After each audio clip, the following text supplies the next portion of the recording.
Hello, ഞാൻ Sherin Davis. നമ്മുടെ ചുറ്റും നമ്മൾ നോക്കിയാൽ നമുക്കറിയാൻ പറ്റും. അതായത് വീട്ടമ്മമാർ, ഹൗസ് വൈഫ്സ് വെറുതെ ഇരിക്കുന്ന കുറേ വീട്ടമ്മമാരുണ്ട്. അതായത് ക്വാളിഫൈഡ് ആയിട്ടുള്ള ആളുകൾ. അപ്പോൾ എല്ലാവരും തന്നെ നല്ല ക്വാളിഫൈഡ് ആയിരിക്കും ഏതെങ്കിലും മേഖലയിലായിരിക്കും, അല്ലെങ്കിൽ മിക്കവരും ഒരുപക്ഷെ ജോലി ഉണ്ടായിരുന്നവരായിരിക്കാം, അല്ലെങ്കിൽ പഠനം കഴിഞ്ഞിട്ട് ജോലിക്ക് പോകണം എന്ന് ആഗ്രഹിക്കുന്ന ഒരുപാട് ആൾക്കാരുണ്ടല്ലേ. അപ്പോൾ ഒരു വീട്ടമ്മയായിരുന്നുകൊണ്ട് ജോലി ചെയ്യാനുള്ള സാഹചര്യം നമ്മുടെ രാജ്യത്ത് താരതമ്യേന കുറവാണ്, കാരണം ജോലിയുടെ ടൈമിങ്ങും കാര്യങ്ങളൊക്കെ വെച്ച് നോക്കുമ്പോൾ. പക്ഷെ എന്നാൽ ഇവർക്കുള്ള ചില അവസരങ്ങൾ അതെന്തൊക്കെയാണെന്ന് നമുക്കൊന്ന് ഡിസ്കസ് ചെയ്താലോ. Welcome to our channel the Money Contrarians, powered by Homes Financial Services Private limited.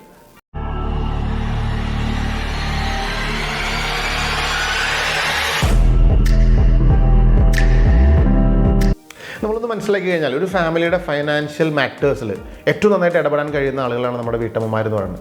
കാരണം കാര്യങ്ങൾ മനസ്സിലാക്കാനും ചിലപ്പോൾ നല്ല തീരുമാനങ്ങൾ എടുക്കാനും ശരിയായിട്ടുള്ള കഴിവുള്ളവരായിരിക്കും നമ്മുടെ വീട്ടമ്മമാർ. അപ്പോൾ ഹൗസ് വൈഫിന് ചെയ്യാൻ പറ്റുന്ന കാര്യങ്ങൾ എന്നത് ഒരു ഫാമിലിയുടെ നിലനിൽപ്പിൽ എന്തൊക്കെ ചെയ്യാൻ പറ്റും എന്നുള്ളത് ആലോചിക്കുക. അത് ഇടപെടാൻ പറ്റിയ ഇഷ്ടംപോലെ മേഖലകളുണ്ട്. അപ്പോൾ ഒന്നാമത് ചെയ്യാൻ പറ്റുന്നൊരു കാര്യം എന്ന് പറയുന്നത് ഒരു ഫാമിലിയുടെ ഇൻവെസ്റ്റ്മെൻറ്റ്, കടങ്ങളും അവരുടെ ഇൻവെസ്റ്റ്മെൻറ്റുകളും, ആ കാര്യങ്ങളെല്ലാം ഈ ഹൗസ് വൈഫ് ഇടപെടാൻ പറ്റുന്നൊരു കാര്യം എന്നുള്ളതാണ്. അതായത് ഇൻവെസ്റ്റ്മെൻറ്റ് മാനേജ് ചെയ്യുന്നതിലും, ഇൻവെസ്റ്റ്മെൻറ്റ്സിൻ്റെ റിട്ടേൺസ് മനസ്സിലാക്കുന്നതിലും, ലോൺസ് മാനേജ് ചെയ്യുന്നതിലും, അതിൻ്റെ ഇൻട്രസ്റ്റ്, ഇങ്ങനെയുള്ള കാര്യങ്ങളൊക്കെ അവർ ഏറ്റെടുക്കുക. അല്ലെങ്കിൽ എന്ത് ചെയ്യാൻ പറ്റും, നമുക്ക് പുതിയൊരു ഇൻകം സോഴ്സ് എങ്ങനെ ഡെവലപ്പ് ചെയ്യാൻ പറ്റും എന്നുള്ള കാര്യങ്ങളൊക്കെ നമുക്ക് ആലോചിക്കാനായിട്ട് പറ്റും. ഇപ്പോൾ പുതിയ ഇൻവെസ്റ്റ്മെൻറ്റ് ഡെവലപ്പ് ചെയ്യാൻ അത് ഞാൻ പറഞ്ഞു, ആ ജോലി തന്നെ ഒരു നല്ലൊരു ജോലിയാണ്. അതായത് ഒരു ഫാമിലിക്ക് വേണ്ടിയിട്ടുള്ള ഇൻവെസ്റ്റ്മെൻറ്റ്സ് ഡെവലപ്പ് ചെയ്യുക എന്ന് അതായത് അത് മാത്രമല്ല, അതായത് ഒരു ഹൗസ് വൈഫിന് ഒരു പുതിയൊരു സംരംഭകയാവുന്നതിനെ പറ്റിയും ഒരുപക്ഷെ ചിന്തിക്കാവുന്ന കാര്യമാണ്. കാരണം ഇന്നത്തെ സാഹചര്യത്തിൽ ഒരുപാട് പുതിയ അവസരങ്ങളുണ്ട്.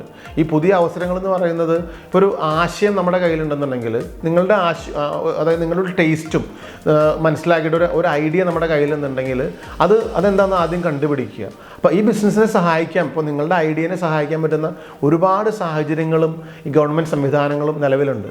അപ്പോൾ ഗവൺമെൻറ് ഇനിഷ്യേറ്റീവിലുള്ള സ്റ്റാർട്ടപ്പിൻ്റെ പ്രോഗ്രാംസ്, അതുപോലെ മാർക്കറ്റിംഗ് പ്രോഗ്രാംസ്, ഫൈനാൻഷ്യൽ പ്രോഗ്രാംസ്, ഇങ്ങനെയുള്ള പ്രോഗ്രാംസിലൊക്കെ നമ്മൾ പോയി കഴിയുമ്പോൾ നമ്മൾ മൊത്തത്തിൽ ഗൈഡ് ചെയ്യാനായിട്ട് വരുന്ന ഒരുപാട് ആൾക്കാർ അവിടെ ഉണ്ട്. അപ്പോൾ നമ്മൾ അന്വേഷിക്കാൻ തയ്യാറാവണം എന്ന് മാത്രമേ ഇതിൻ്റെ പുറകിലുള്ളൂ. അപ്പോൾ ഇതൊന്നും അത്ര ബുദ്ധിമുട്ടുള്ളൊരു കാര്യമല്ല. അപ്പോൾ ആദ്യം തന്നെ 100 കോടിയോ 200 കോടിയോ കാര്യങ്ങളെപ്പറ്റി ചിന്തിക്കാതെ നമ്മൾ പതുക്കെ ചെറിയ രീതിയിൽ ആരംഭിച്ച് ഒരു വളർച്ചയിലേക്ക് പതുക്കെ ഇങ്ങനെ കൊണ്ടുപോവുക.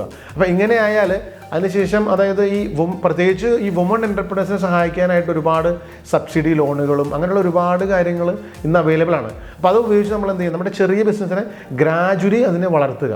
അപ്പോൾ ഒരുപക്ഷെ നിങ്ങൾ ഒരു വർഷം 100 കോടി 200 കോടി ഒന്നും പറ്റിയില്ലെങ്കിലും ഒരുപക്ഷെ ഒരു 10 ലക്ഷം 20 ലക്ഷം ഒക്കെ ടേൺ ഓവറുള്ള ഒരു ചെറിയൊരു സംവിധാനം, ഒരു സംരംഭം നിങ്ങൾക്ക് ഉണ്ടാക്കിയെടുക്കാൻ പറ്റും. അപ്പോൾ അത് നിങ്ങളുടെ ഫാമിലിയിലേക്കുള്ളൊരു വരുമാനത്തിനുള്ളൊരു മാർഗമാവുകയും ചെയ്യും. പിന്നെ നിങ്ങളുടെ സമയവും ആഗ്രഹവും എല്ലാം മാത്രം നോക്കിയിട്ട് അതിനെ കൂടുതൽ വളർത്തുന്നതിനെ പറ്റി ചിന്തിക്കുക. അപ്പോൾ നമ്മുടെ കുടുംബത്തിൻ്റെ നിലനിൽപ്പിൽ ഈ സേവിങ്സും ഇൻവെസ്റ്റ്മെൻറ്റും ലോണും ഒക്കെ നന്നാക്കി മനസ്സിലാക്കി മാനേജ് ചെയ്യാനായിട്ട് നിങ്ങൾക്ക് സാധിച്ചാൽ അവിടെ നിങ്ങൾക്കൊരു വരുമാനം ഉണ്ടാക്കാൻ പറ്റും. അപ്പോൾ അതിനെ പറ്റിയിട്ട് വിശദമായിട്ട് പഠിക്കണമെന്ന് മാത്രം, അത്രയേ ഉള്ളൂ. നിങ്ങളുടെ ഒരു ഇനീഷ്യേറ്റീവും കാര്യങ്ങളുമാണ് ഇതിൽ നമുക്ക് പ്രധാനമായിട്ട് വേണ്ടത്. പിന്നെ അടുത്തൊരു കാര്യം എന്ന് പറയുന്നത്, സ്റ്റോക്ക് മാർക്കറ്റിൽ ഇൻവെസ്റ്റ് ചെയ്തിട്ട് പണം ഉണ്ടാക്കുന്ന ഒരുപാട് വീട്ടമ്മമാർ നമുക്കുണ്ട്. അപ്പോൾ ഈ സ്റ്റോക്ക് മാർക്കറ്റ് എന്ന് പറയുന്നത് വീട്ടമ്മമാർക്ക്, ക്വാളിഫൈഡ് ആയിട്ടുള്ള എഡ്യൂക്കേറ്റഡ് ആയിട്ടുള്ള വീട്ടമ്മമാർക്ക് പാർട്ടിസിപ്പേറ്റ് ചെയ്യാൻ പറ്റുന്ന ഒരു നല്ലൊരു മേഖലയാണ്. അപ്പോൾ നിങ്ങൾക്ക് അതിനെപ്പറ്റി പഠിക്കാനും മനസ്സിലാക്കാനും സാധിച്ചാൽ അത് നിങ്ങൾക്കൊരു വരുമാനമായിട്ട് മാറും, അല്ലെങ്കിൽ നിങ്ങൾക്ക് വരുമാനം ഉണ്ടാക്കാൻ പറ്റും. കാരണം അത് ഇന്ന് വളരെ സുതാര്യമായിട്ട് ചെയ്യാൻ പറ്റുന്നൊരു മേഖലയാണ് സ്റ്റോക്ക് മാർക്കറ്റ്. അപ്പോൾ നമ്മുടെ കഴിവുകൾ ഉപയോഗിച്ച് വരുമാനം ഉണ്ടാക്കാനായിട്ട് പറ്റുന്ന ഒരുപാട് അവസരങ്ങളും മേഖലകളുള്ള ഒരു രാജ്യത്താണ് നമ്മളിന്ന് ജീവിക്കുന്നത്. അപ്പോൾ അത് നമ്മൾക്ക് സംഭവിച്ചു പോയ കാര്യത്തെപ്പറ്റി ചിന്തിക്കാതെ അതിലുള്ള സാധ്യതകൾ, നമ്മളുടെ സമയവും നമ്മുടെ കഴിവും വെച്ചിട്ട്, വീട്ടമ്മമാരെല്ലാവരും നമ്മുടെ സമയവും കഴിവും വെച്ചിട്ട് നമുക്ക് പറ്റുന്ന കാര്യങ്ങളെപ്പറ്റി അന്വേഷിക്കുക, അത് കണ്ടെത്തുക. അത് നിങ്ങളുടെ മാത്രം ആവശ്യമാണെന്നും നിങ്ങളുടെ കുടുംബത്തിൻ്റെ ആവശ്യമാണെന്ന് തിരിച്ചറിഞ്ഞ് നിങ്ങൾ യഥാവിധി അത് ചെയ്യുക. We are here to create investment winners. Thank you.